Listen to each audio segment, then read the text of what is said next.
श्री कृष्ण गोविंद हरे मुरारी, हे नाथ नारायण वासुदेवा। ओम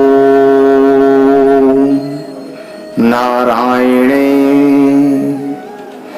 अखिल गुरु भगवन नमस्ते।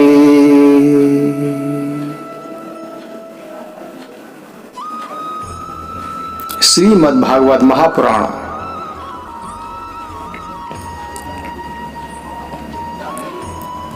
शरीर में गुण बुद्धि और अभिमान हो जाने से अपने वास्तविक स्वरूप की प्राप्ति के साधन में प्रमाद होने लगता है।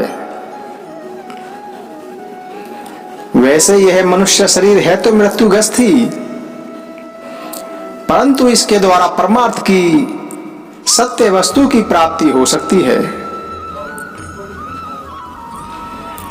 बुद्धिमान पुरुष को चाहिए कि यह बात जानकर मृत्यु होने के पूर्व ही सावधान होकर ऐसी साधना कर ले जिससे वह जन्म मृत्यु के चक्कर से सदा के लिए ही छूट जाए और मुक्त हो जाए।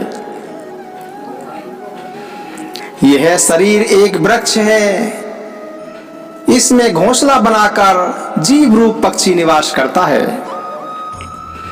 इसे यमराज के दूत प्रतिक्षण काट रहे हैं। जैसे पक्षी कटते हुए वृक्ष को छोड़कर उड़ जाता है, वैसे ही अनासक्त जीव भी इस शरीर को छोड़कर मोक्ष का भागी बन जाता है। परंतु आसक्त जीव दुख ही दुख भोगता रहता है। हे प्रिय उद्धव, ये दिन और रात क्षण क्षण में शरीर की आयु को क्षीण कर रहे हैं। यह जानकर जो भय से कांप नहीं उठता है, यह जानकर जो भय से कांप उठता है, वह व्यक्ति इसमें आसक्ति छोड़कर परम तत्व का ज्ञान प्राप्त कर लेता है और फिर इसके जीवन मरण से निरपेक्ष होकर अपनी आत्मा में ही शांत हो जाता है। यह मनुष्य शरीर समस्त शुभ फलों की प्राप्ति का मूल है और अत्यंत दुर्लभ होने पर भी अनायास सुलभ हो गया है। इस संसार सागर से पार जाने के लिए यह एक सुदृढ़ नौका है। शरण ग्रहण पात्र से ही गुरुदेव इसके केवट बनकर पतवार का संचालन करने लगते हैं और स्मरण मात्र से ही मैं अनुकूल वायु के रूप में इसे लक्ष्य की ओर बढ़ाने लगता हूं। इतनी सुविधा होने पर भी जो इस शरीर के द्वारा संसार सागर से पार नहीं हो जाता, वह तो अपने हाथों अपनी आत्मा का हनन, अपनी आत्मा का पतन कर रहा है। जब पुरुष दोष दर्शन के कारण कर्मों से उद्विग्न और विरक्त हो जाए, तब जितेंद्रिय होकर वह योग में स्थित हो जाए और अभ्यास आत्म अनुसंधान के द्वारा अपना मन मुझ परमात्मा में निश्चल रूप से धारण करे। जब स्थिर करते समय मन चंचल होकर इधर उधर भटकने लगे, तब बड़ी सावधानी से उसे मनाकर समझा बुझाकर फुसलाकर अपने वश में कर ले। इंद्रियों और प्राणों को अपने वश में रखे और मन को एक क्षण के लिए भी स्वतंत्र न छोड़े। उसकी एक एक चाल, एक एक हरकत को देखता रहे। इस प्रकार सत्व संपन्न बुद्धि के द्वारा धीरे धीरे मन को अपने वश में कर लेना चाहिए। जैसे सवार घोड़े को अपने वश में करते समय उसे अपने मनोभाव की पहचान कराना चाहता है, अपनी इच्छा के अनुसार उसे चलाना चाहता है और बार बार फुसलाकर उसे अपने वश में कर लेता है, वैसे ही मन को फुसलाकर उसे मीठी मीठी बातें सुनाकर वश में कर लेना ही परम योग है। सांख्य शास्त्र से प्रकृति से लेकर शरीर पर्यंत सृष्टि का जो क्रम बतलाया गया है, उसके अनुसार सृष्टि चिंतन करना चाहिए और जिस क्रम से शरीर आदि का प्रकृति में लय बताया गया है, उस प्रकार लय चिंतन करना चाहिए। यह क्रम तब तक जारी रखना चाहिए जब तक मन शांत स्थिर न हो जाए। जो पुरुष संसार से विरक्त हो गया है और जिसे संसार के पदार्थों में दुख बुद्धि हो गई है, वह अपने गुरुजन के उपदेशों को भली भांति समझकर बार बार अपने स्वरूप के चिंतन में ही संलग्न रहे। इस अभ्यास से बहुत शीघ्र ही उसका मन अपनी वह चंचलता जो अनात्मा शरीर आदि में आत्मबुद्धि करने से हुई है छोड़ देता है।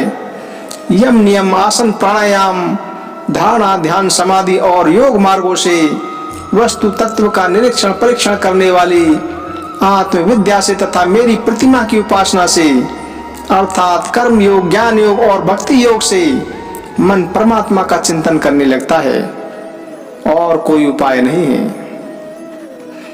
हे उद्धव, वैसे तो योगी कभी कोई निंदित कर्म करता ही नहीं है, परंतु यदि कभी उससे प्रमादवश कोई अपराध बन जाए तो योग के द्वारा ही उस पाप को जला डाले।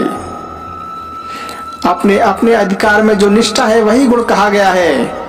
इस गुण दोष और विधि निषेध के विधान से यही तात्पर्य निकलता है कि किसी भी प्रकार विषय आसक्ति का परित्याग हो जाए, क्योंकि कर्म तो जन्म से ही अशुद्ध है, अनर्थ के मूल हैं। शास्त्र का तात्पर्य उनका नियंत्रण नियम ही है। जहां तक हो सके प्रवृत्ति का संकोच ही करना चाहिए।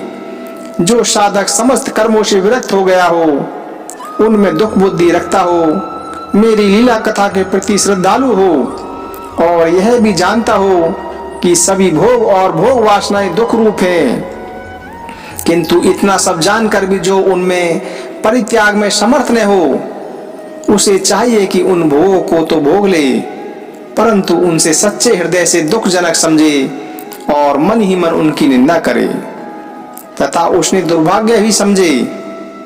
साथ ही इस दुविधा की स्थिति से छुटकारा पाने के लिए श्रद्धा दृढ़ निश्चय और प्रेम से मेरा भजन करे। इस प्रकार मेरे बतलाए हुए भक्ति योग के द्वारा निरंतर मेरा भजन करने से मैं उस साधक के हृदय में आकर बैठ जाता हूँ और मेरे विराजमान होते ही उसके हृदय की सारी वासनाएं अपने संस्कारों के साथ नष्ट हो जाती हैं। इस तरह जब उसे मुझ सर्वात्मा का साक्षात्कार हो जाता है, तब तो उसके हृदय की गांठ टूट जाती है, उसके सारे संशय छिन्न भिन्न हो जाते हैं और कर्म वासनाएं सर्वथा क्षीण हो जाती है। इसी से जो योगी मेरी भक्ति से युक्त और मेरे चिंतन में मग्न रहता है, उसके लिए ज्ञान अथवा वैराग्य की आवश्यकता नहीं होती। उसका कल्याण तो प्राय मेरी भक्ति के द्वारा ही हो जाता है। जय श्री कृष्ण, जय श्री कृष्ण। भागवत भगवान की है आरती, पापियों को पाप से है तारती। ये अमर ग्रंथ, ये मुक्ति पंथ, ये पंचम वेद निराला, नव ज्योति जलाने वाला। हरि नाम यही, हरि धाम यही, यही जग मंगल की आरती। पापियों को पाप से है तारती। श्री भागवत भगवान की है आरती, पापियों को पाप से है तारती। ये शांति गीत पावन पुनीत, पापों को मिटाने वाला, हरि दर्श दिखाने वाला। यह सुख करनी, यह दुख हरनी, श्री मधुसूदन की आरती। पापियों को पाप से है तारती। श्री भागवत भगवान की है आरती, पापियों को पाप से है तारती। ये मधुर बोल जग फंद खोल, सन्मार्ग दिखाने वाला, बिगड़ी को बनाने वाला। श्री राम यही, सघन श्याम यही, यही प्रभु महिमा की आरती। पापियों को पाप से है तारती। श्री भागवत भगवान की है आरती, पापियों को पाप से है तारती। श्री कृष्ण गोविंद हरे मुरारी, नाथ नारायण वासुदेवा।